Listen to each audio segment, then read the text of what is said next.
Did you know that on average, students forget 80% of what they've learned after only one day? In this episode, we talked to Ross McGill about his newest passion, memory. What happens in your head when you learn something new? And then how could I translate this into the classroom? And we explore the question that led to his newest book. Will knowing how the brain works help me be a better teacher? Let's find out.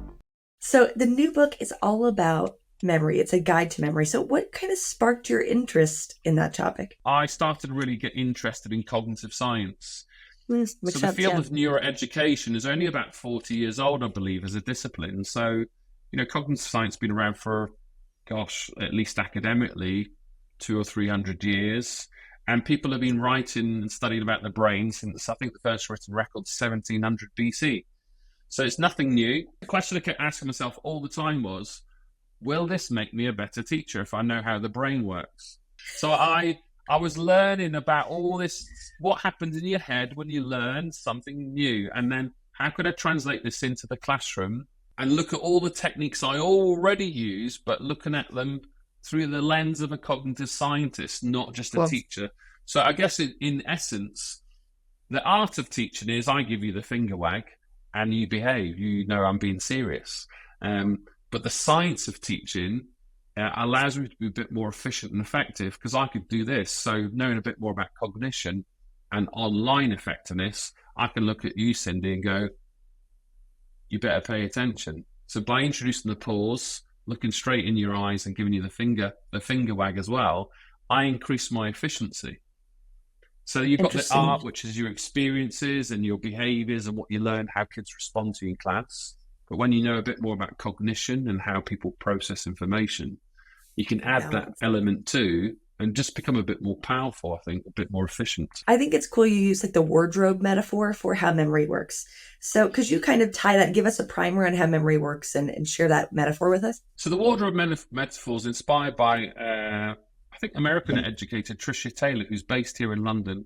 It was something I came across. I think we have to be careful not to just be dominated by that particular metaphor. It's a good way to get summarize or become lukewarm with understanding what memory actually is. But you can get into a lot more complicated theories and analogies.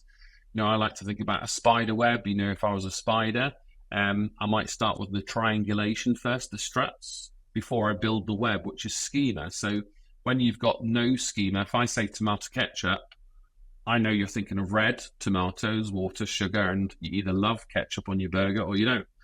But then when I add new schema, developing the web, I say, well, how do you make your tomato ketchup spicy? Well, that requires if you know about chili or not. So you can start to see how you can have different analogies, or if you think about Netflix, if you think about some episodes that you're watching, if you miss a particular episode, in the next episode, you'll get a retrieval exercise of what happened last episode and what's coming up. So it kind of whets your appetite also. So it's a nice way to look at retrieval practice and how you build memory. But the wardrobe, essentially, if you open your wardrobe, it's either really tidy or it's super messy. And if it's super messy, it's hard to find your shirt or your tie for work or what have you. And that exacerbates your working memory, so that cognitive load, and it's harder to pull things out. So if we think about when we organize our wardrobe, you can find your red t-shirt, your sneakers, and whatever else really quickly because they're organized, but more importantly, they're categorized. So if you open a wardrobe, most people have got all their shirts together, their jumpers over there, and their jeans. It's not a bit of a jumble. If it's a jumble, it's harder to find things. But when they're grouped, it makes it easier to retrieve. So that's a good way to think about when I talk about tomato sauce, name me another sauce.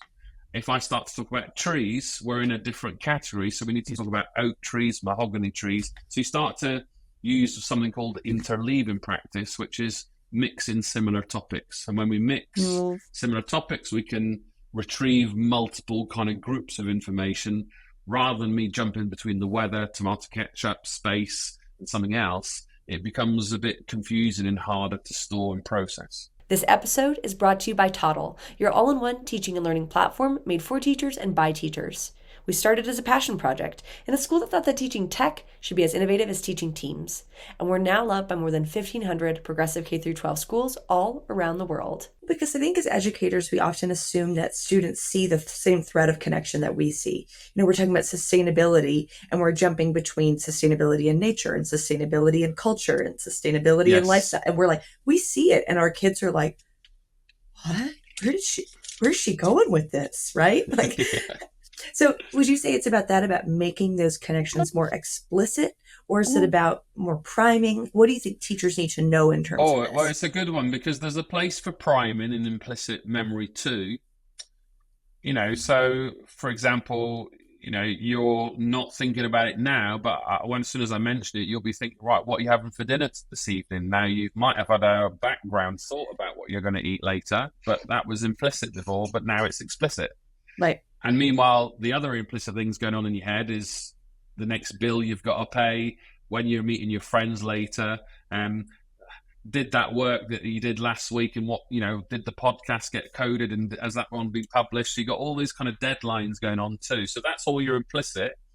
And your working memory, I don't know if people can see on the video, but I got a wall of Post-it notes here.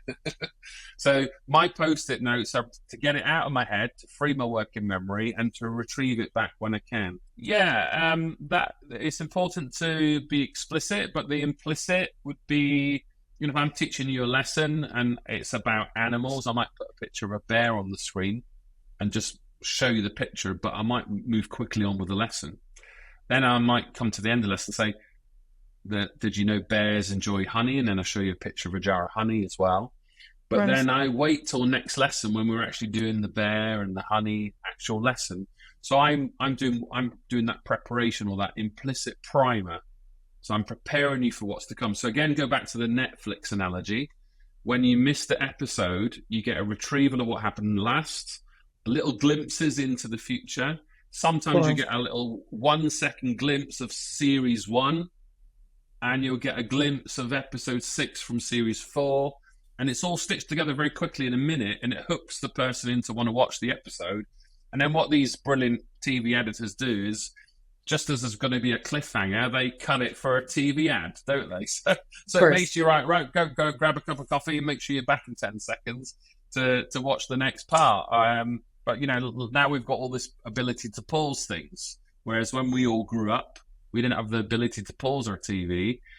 So how do we pause the learning or the lesson to allow us to process or to have a break? So it's just all very fascinating how technology in the world's evolving, and how we can keep up as teachers, but use the science of teaching to keep that engagement high and to help that storage and retrieval as we move through the academic year. What a cool assignment that would be for students. It's like, as homework, create the previously in class. What did we learn? Yeah, I think through video, they'd love that, wouldn't they? So your book introduced me to a new concept, cognitive apprenticeship, which I hadn't heard before.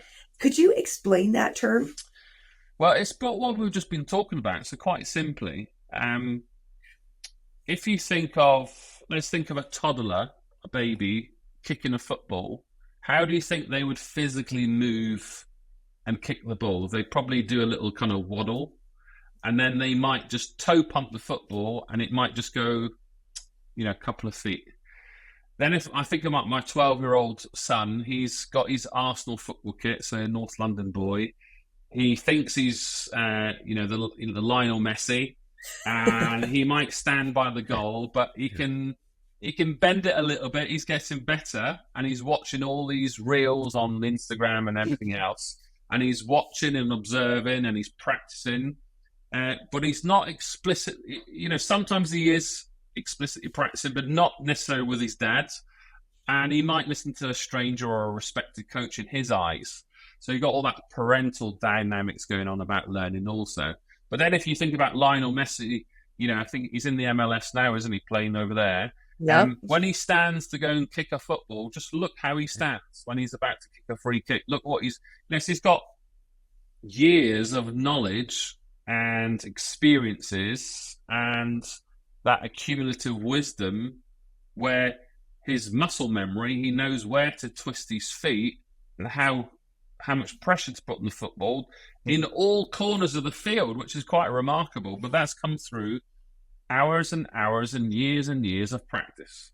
Right. So if we think about cognitive apprenticeship, you've got the toddler, you've got my son who's 12, and you've got Lionel Messi.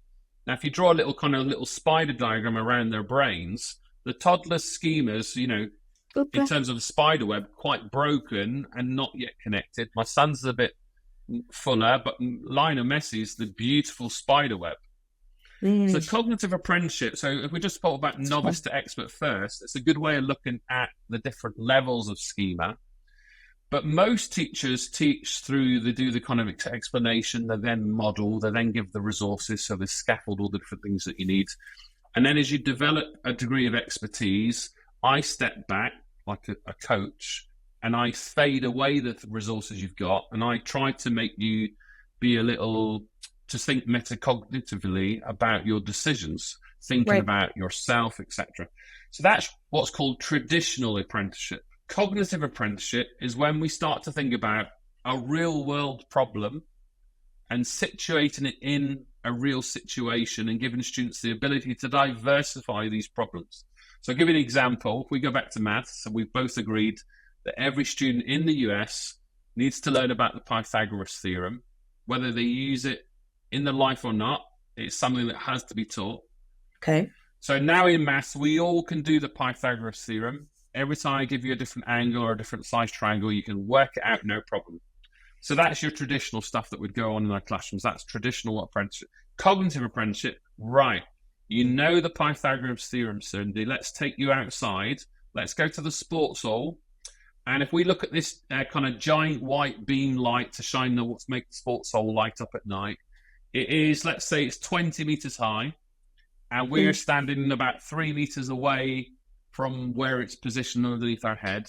I now ask you to apply the Pythagoras theorem and work out this unfamiliar problem. So I've made the problem real, and I'm bringing Pythagoras theorem into the real world. So if you were an engineer or a light technician to fix that sport, you'd know that you need at least a 20 meters ladder if it's 20 meters when you stand underneath, or you've got a ladder that's 20 meters when in your forklift.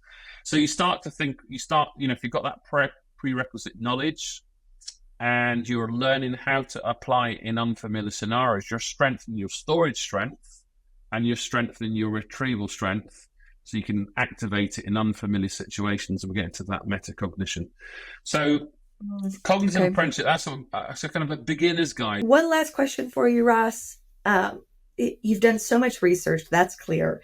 But what do you think, if all the teachers, if all the leaders could know one thing about memory and learning, what do you wish that it would be? What do you wish the takeaway would be? I'll keep it simple. So a beginner's guide for teachers is 3 words: encode, store, retrieve.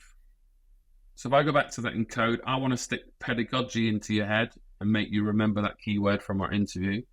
So when I do the store, that's developing the schema. So what is pedagogy? How do you spell it? So that might be the schema I want to build. Or I might throw a curveball if it's relevant. And the next time we meet, Cindy, we'll talk about andragogy. So a lot of people know pedagogy, but not a lot of people know what andragogy is. So I'll leave that for listeners to find out, because that's what I do in my day-to-day world. So the encode, store, retrieve. The retrieval is quite simply pull it out of your student's head. So that the best method is to get them to write it or say it. So I would ask you to say that new word I've just taught you. Andragogy. Okay. And if I had a class of 30 kids, I don't know if they're all going to retain the word. So I'd probably encourage them to write it down, talk to their friend, learn how to spell it. But I still don't know if they've thought about it. So most teachers do think, pair, share. But I prefer the method think, pair, share, show me. Cool. So that's more scientific. So the art of teaching is think, pair, share. The science of teaching, think, pair, share, show me. So I would say, how do you spell the word andragogy? I'd introduce the pause. Pair up with a friend, have a go at saying it together. Now write it down on your mini whiteboards. And in 5 seconds, 4, 3, 2, 1, show me your attempt. And then I get 30 kids show me that they've thought about it, whether they're right or wrong, before the big exam. And that's a much more efficient way of working.